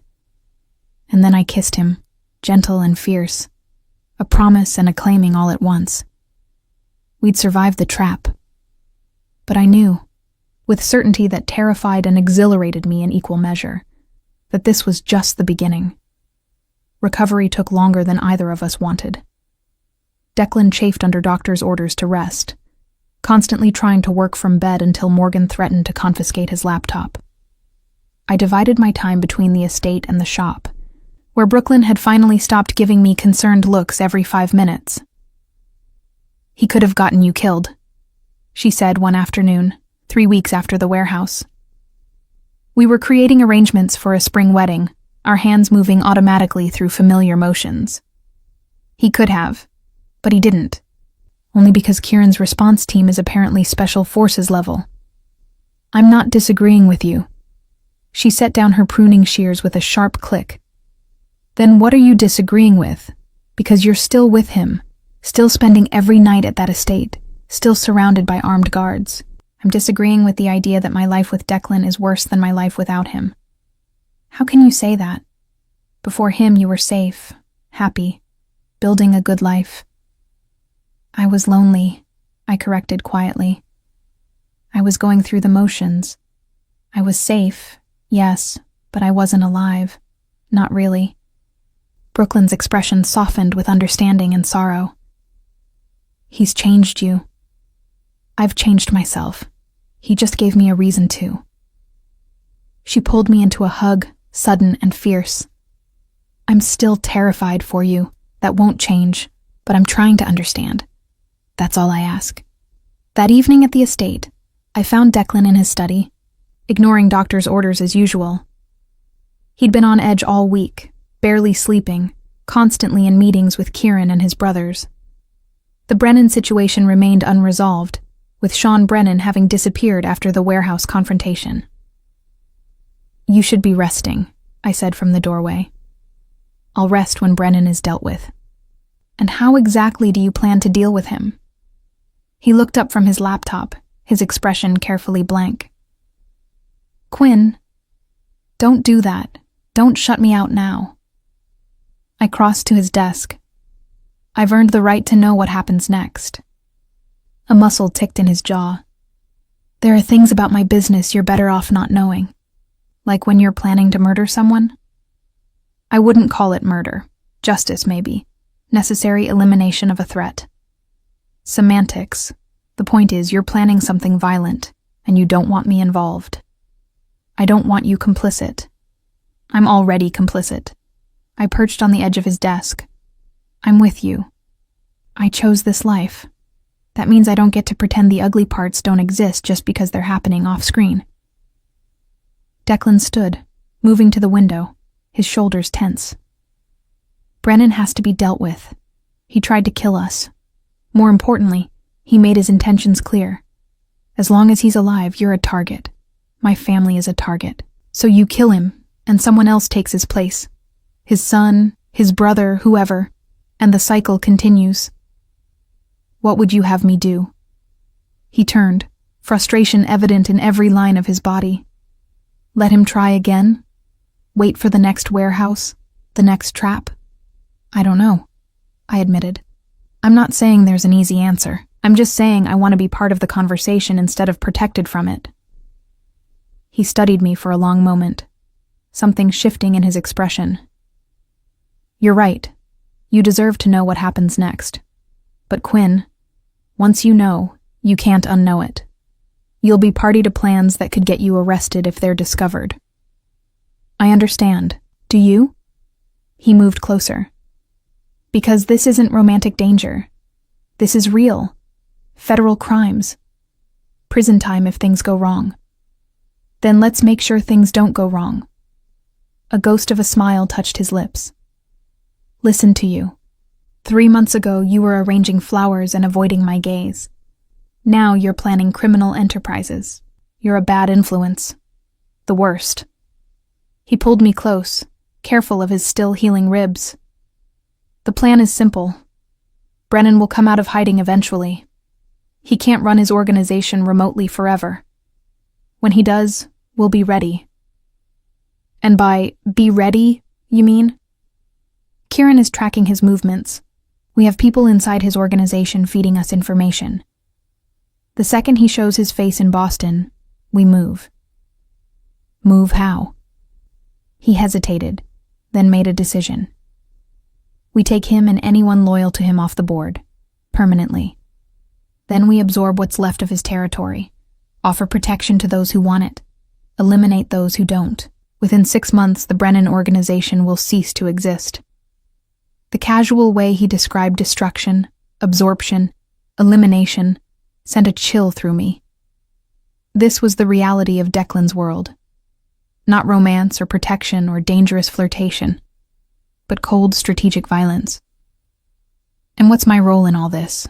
I asked. Your role is to stay safe, to live your life, run your business, be the one good thing in all this ugliness. That's not fair to you. Life's not fair, Mo Stoirin. The Irish endearment rolled off his tongue like a caress. But having you, knowing you're safe and happy, that's fair enough for me. Before I could argue further, Kieran entered without knocking, his expression grim. We have a problem, he said. Brennan's made contact. He wants to meet. Declan went very still. When? Tomorrow night. Neutral ground. He says he wants to negotiate a peace treaty. It's a trap. Obviously. But if we don't go, if we refuse the meeting, we look weak. Other families will see it as the Sullivans backing down. And if we go, we walk into whatever ambush he's planned. I listened to them discuss logistics and danger, watched them plan for a meeting that could very well be a death sentence, and felt something crystallize inside me. "I'm coming with you," I said. Both men turned to stare at me. "Absolutely not," Declan said. "Hear me out. Brennan wants leverage over you. He thinks I'm your weakness, so we give him what he expects. I come to the meeting, visible and vulnerable. It'll make him confident, maybe overconfident. And overconfident people make mistakes. Or overconfident people murder the woman I love in front of me," Declan countered. "No, find another plan." "There is no other plan. You said it yourself. You can't refuse the meeting without looking weak. And going without leverage of your own makes you vulnerable." I moved closer, forcing him to look at me. "But if I'm there, if I'm the bait and the variable he's not expecting, it changes the game." "She's not wrong," Kieran said slowly. "Brennan will be expecting you to keep Quinn as far away as possible. Bringing her throws off his calculations. I don't care about his calculations. I care about her safety." "Then trust me to know what I'm getting into," I said. "Trust that I'm choosing this with my eyes open." Declan looked at me for a long moment, conflict warring in his expression. Then he turned to Kieran. "Double the security. Triple it.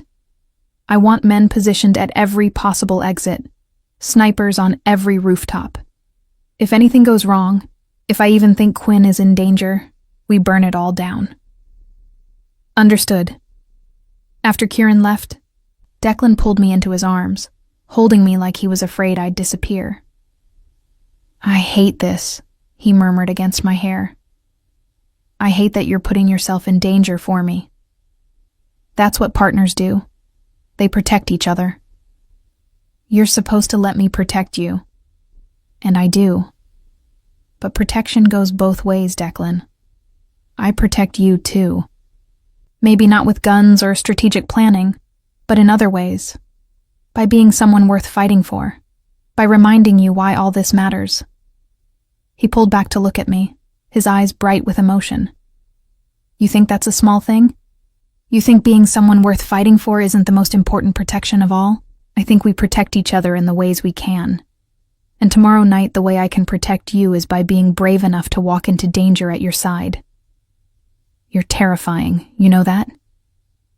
I learned from the best." The next day passed in a blur of preparation. Morgan helped me choose what to wear, something elegant but practical, easy to move in if things went sideways. Brooklyn closed the shop and came to the estate, refusing to let me face this alone, even though I insisted she should stay far away. "If you're doing this insane thing," she declared, "I'm going to be here when you get back. Someone needs to yell at you about your life choices." "I love you too."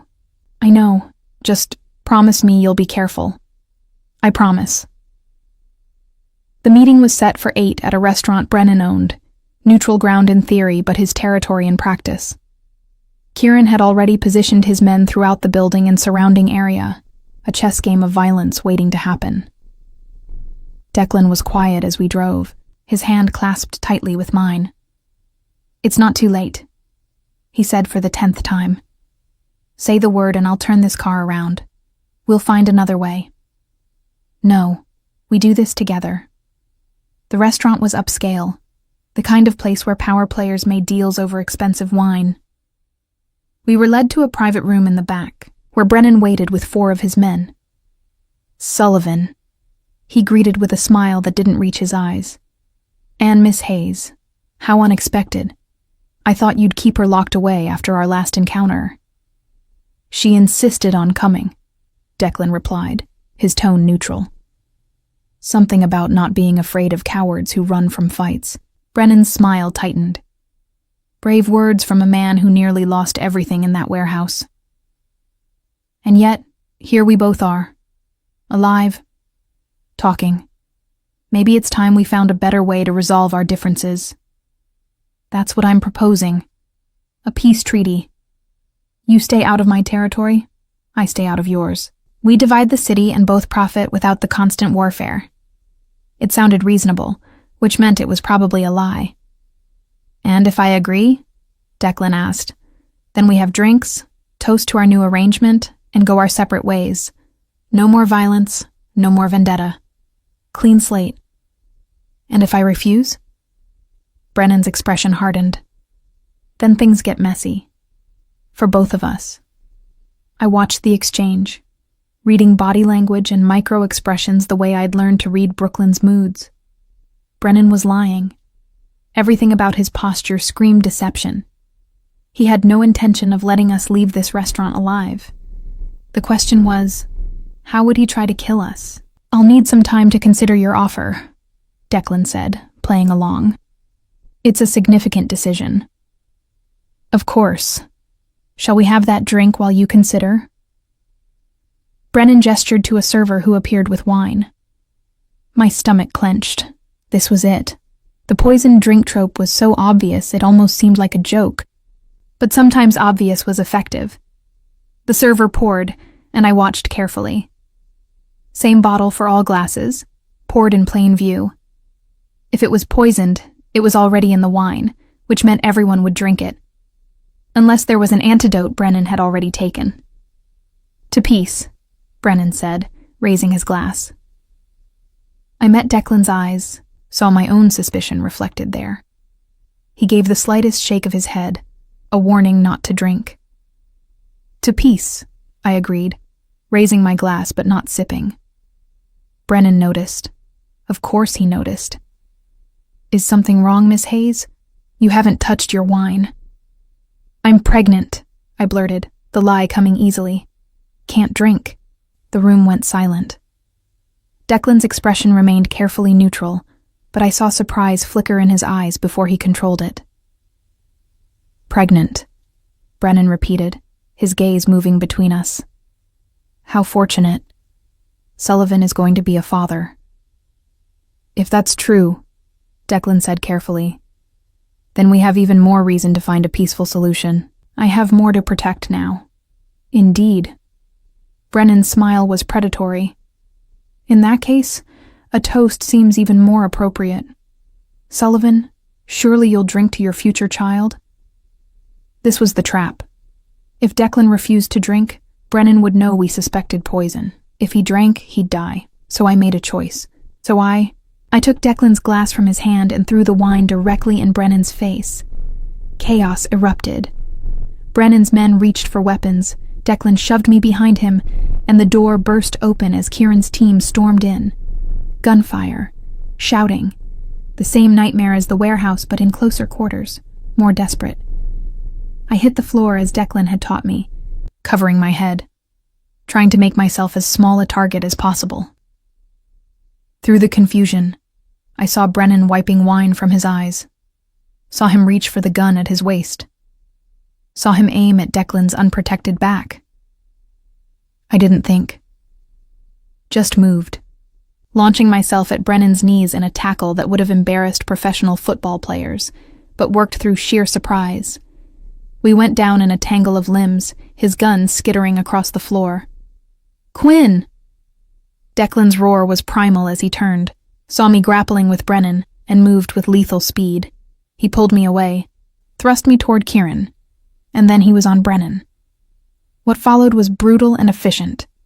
Not a brawl, but an execution, precise and deadly. When it was over, Brennan lay unmoving on the restaurant floor, and Declan stood over him, breathing hard, blood on his hands. "Is he dead?" I asked, my voice surprisingly steady. "Yes." "Good." Declan turned to me, his expression a mix of fury and fear. "You tackled him. You launched yourself at an armed man. He was going to shoot you. So you decided to get yourself killed instead?" "I decided to save your life." I moved closer, ignoring the carnage around us. "That's what partners do, remember?"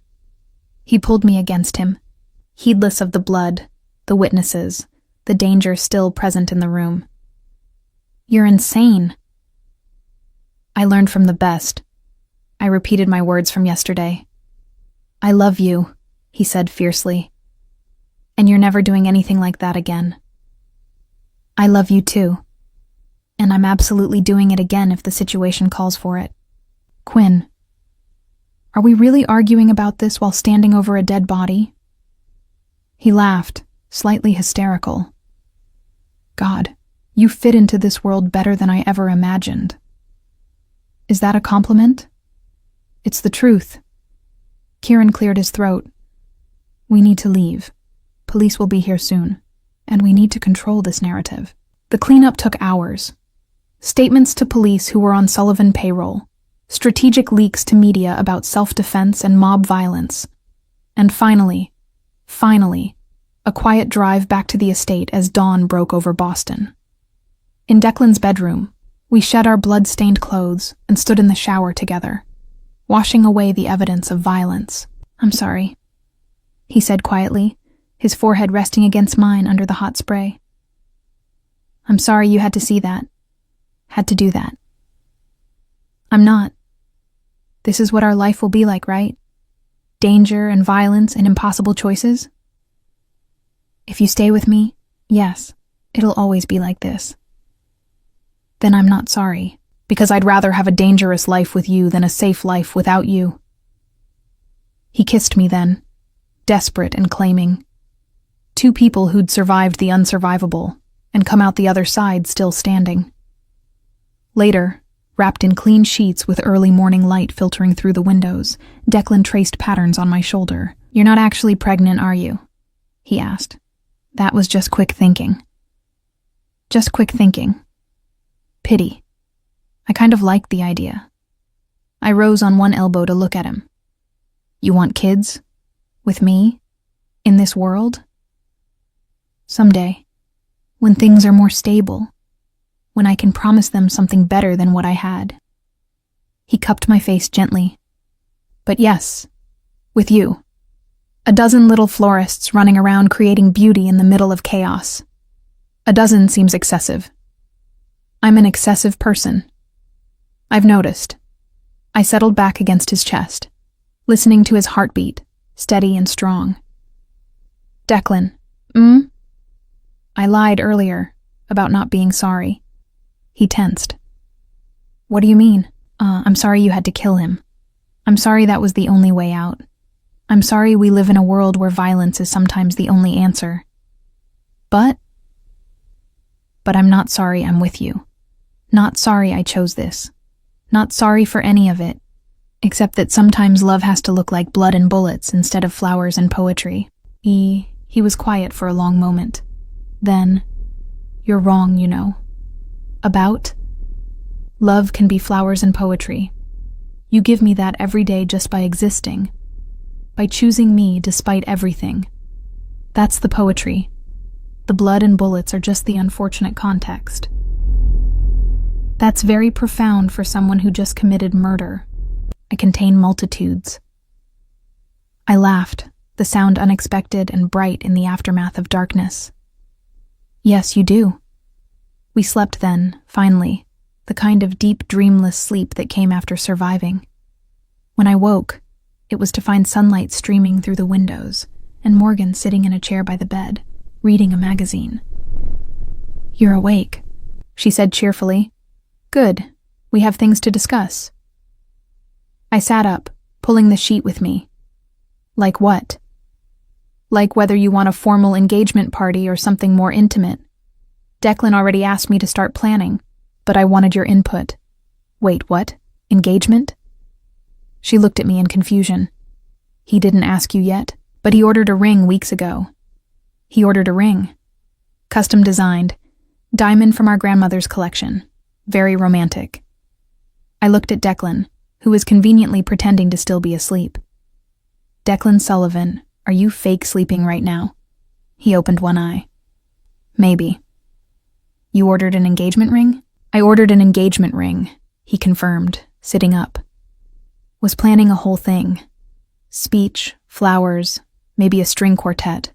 Very romantic. But after last night, after watching you tackle an armed man to save my life, I figured the speech was probably unnecessary. You figured wrong. He blinked. Wrong. I still want the speech, and the flowers, and maybe the string quartet. I smiled at his expression.